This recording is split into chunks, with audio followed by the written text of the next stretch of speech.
looking very healthy and very well, and I'm happy you're with us today. I'm lucky to be with you today. Yeah, you it's like really... a 50-50 shot at survival there, you know? For years, Deadliest Catch has thrilled viewers with its raw portrayal of danger, grit, and survival on the high seas. But behind the adrenaline and icy waves, something far more terrifying was uncovered. Something so disturbing, it brought production to an abrupt halt. This wasn't just a minor setback. It was a horrifying discovery that shook the entire crew and sent shockwaves through the industry. I don't understand why it hurts so much right here. It's addiction and it's drug use. What happened at sea was beyond anyone's imagination, forcing everyone to ask, what nightmare truth ended the show so suddenly? Let's dig deep. The sea, the storm, and a captain's last voyage.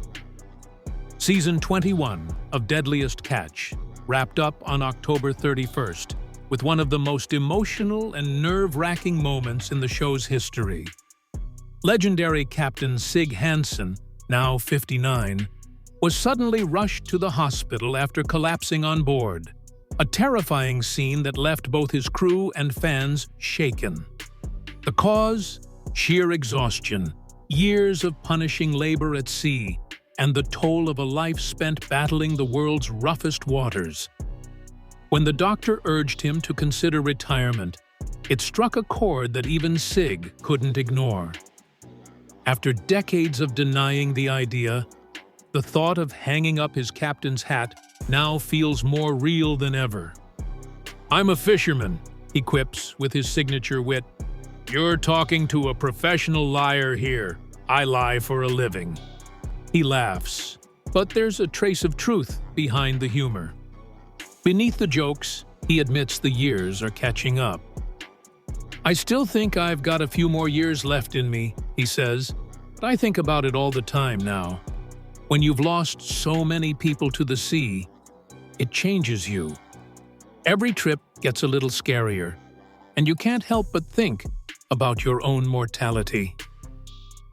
Sig Hansen has survived 2 heart attacks in recent years, yet he keeps pushing forward. Still, he admits that his priorities have shifted. Once obsessed with the thrill of the chase and the pride of commanding his vessel, Hansen now finds himself drawn to something much deeper. His family. "I don't have the same mentality I did before, where every challenge was something I had to conquer," he reflects. "I've already done it all. Now, I just want time with my wife, June. She sacrificed so much for me, decades of waiting while I was out there on the ocean. It's time I give something back." Retirement, he concedes, is no longer an if, but a when. And that thought doesn't scare him anymore, it even warms him. With 4 grandchildren, Hansen has joined the ranks of the proud, sentimental grandpas he once teased. "I used to laugh at those old guys who couldn't stop talking about their grandkids," he says, grinning. "I'd be like, 'Come on, can't we talk about fishing?' Now, I am that guy. I can't help it. I love it." Sig's legacy is already secured. He became Alaska's youngest captain at just 22 and went on to build a reputation as one of the most daring and determined fishermen the Bering Sea has ever seen. Now, he's watching the next generation rise. His 30-year-old daughter, Mandy, who took command of her own vessel this season. Her confidence and skill filled him with pride. "She's got the right attitude. A real go-getter," he says proudly. "If she wants to take over someday, or even if her husband Clark does, he's doing a great job too. I'd be fine with it. But I also know Mandy has other dreams, and I'm proud of that too." Indeed, Mandy is carving her own path beyond the waves. She's ventured into real estate, buying a marina complete with houseboats that she and Clark now manage together. a modern twist on the Hansen family's maritime legacy. As Sig reflects on his life, the storms weathered, the friends lost, the family that waited, he speaks with a calm acceptance. The sea made him who he is, but now it's his family that gives him purpose. Whether or not he returns for another season, one thing is clear. Captain Sig Hansen may one day retire from the sea, but the sea will never retire from him. But what is Deadly Catch all about? How and when did it begin? Let's delve into the details of the sea that hosts the most daring TV show, The Perilous Allure of the Bering Sea. The Bering Sea, vast, frigid, and fiercely untamed, isn't just another patch of ocean. It's a beast disguised as beauty, a stretch of icy wilderness that lures the bold and breaks the weak.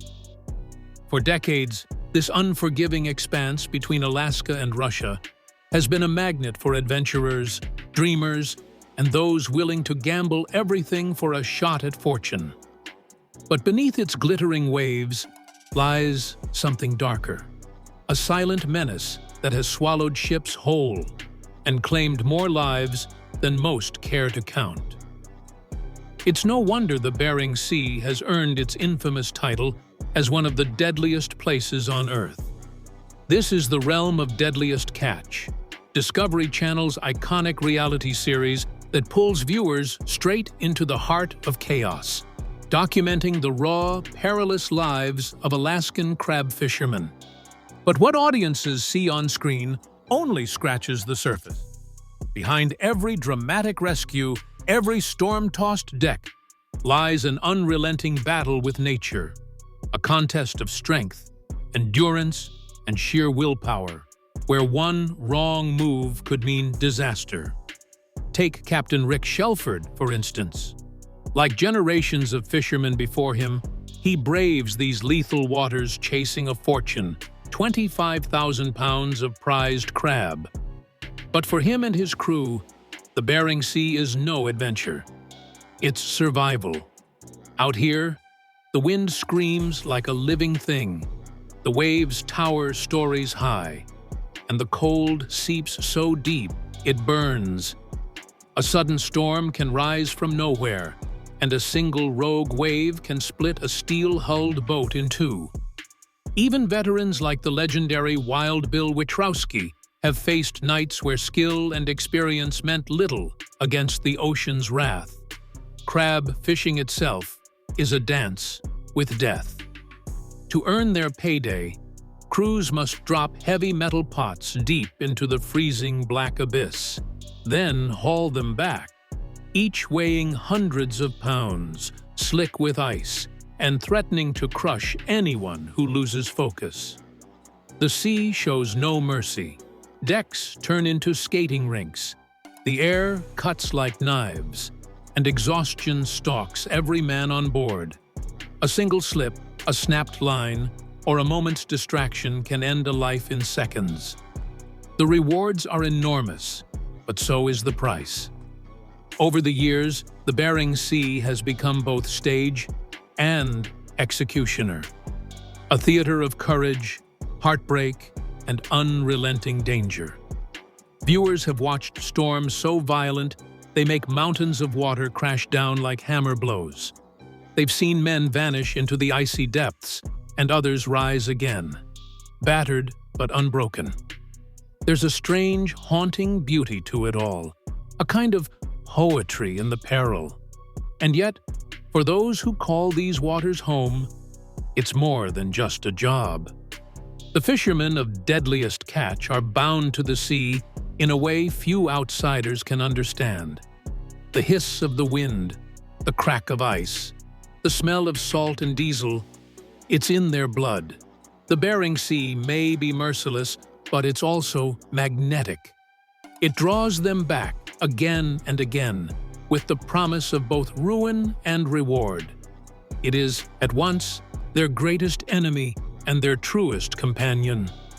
But beneath its howling winds and glittering surface, whispers linger, of curses, of a toll that must always be paid. Over 20 seasons of Deadliest Catch, tragedy has struck again and again. Boats lost, lives cut short, dreams drowned in icy silence. To some, these are coincidences born of risk. To others, it feels like something more sinister. A reminder that the sea never gives without taking. The Bering Sea, for all its majesty, is not just water and waves. It is alive. It tests men, breaks them, and sometimes swallows them whole. And that is what makes Deadliest Catch more than a show. It's a living testament to human endurance, to the fragile line between triumph and tragedy, and to the eternal truth that the sea always wins in the end. How has it been working on the Sei for decades? How have they sustained the viewership of their audience? Have there been casualties? Let's dive into the details of the trials of the sea. The end of an era, and the legacy of bravery. For 20 unforgettable seasons, Deadliest Catch gripped audiences across the world with tales of courage, chaos, and the raw battle between man and nature. Week after week, viewers tuned in to witness crews brave towering waves, freezing winds, and life-or-death moments aboard the crab boats of the Bering Sea. It wasn't just a show. It was an odyssey of endurance, grit, and survival. But now, that journey stands on the brink of ending. Not because people stopped watching or caring, but because reality itself has shifted in ways no camera can control. The reason behind the show's possible cancellation, or indefinite pause, runs deeper than television trends. Climate change has quietly rewritten the rules of the sea. Rising temperatures and shifting currents have disrupted crab populations. Once so abundant, they seemed endless. The Bering Sea, once the beating heart of the series, has become unpredictable and unforgiving. With crab numbers plummeting, the government has enforced stricter quotas and temporary bans to protect what's left. These changes, though necessary for conservation, have left many captains docked, their livelihoods in jeopardy. Then there's the toll on the people themselves. The danger that once drew audiences in, the icy decks, the near misses, the howling storms, has left lasting scars on the very men who made the show legendary. Years of battling exhaustion, injury, and loss have pushed even the toughest veterans close to breaking. Health problems, emotional burnout, and mounting financial pressure from costly repairs and fuel have made the work nearly impossible to sustain. In truth, ending the show might not just save lives, it might honor them. Figures like Captain Sig Hansen, Wild Bill Wickrowski, and Scott Campbell Jr. have become icons, their names etched into maritime legend. Viewers watched them lead their crews through nights of terror and triumph, each season a test of nerve and faith. They stood as living symbols of resilience, but even legends have limits. Their struggles remind us that bravery is not endless, and that behind every dramatic catch lies exhaustion, sacrifice, and sometimes tragedy. Yet, Deadliest Catch was never just about danger. It was about humanity. Beyond the icy waters and mechanical mayhem were moments of laughter, brotherhood, and shared grief. We saw families torn apart and bonded again, sons trying to live up to their fathers' legacies, and captains guiding greenhorns through storms both literal and emotional. The show captured something profoundly universal: the will to keep going when everything in you says to stop. The Bering Sea has taken much from those who dared to fish its depths, but it has also given something precious in return: stories that will outlive the storm's deadliest catch taught millions about the fragile balance between courage and caution, ambition and survival. It revealed that the real treasure wasn't the crab hauled aboard, but the human spirit displayed in every soaked face and trembling hand.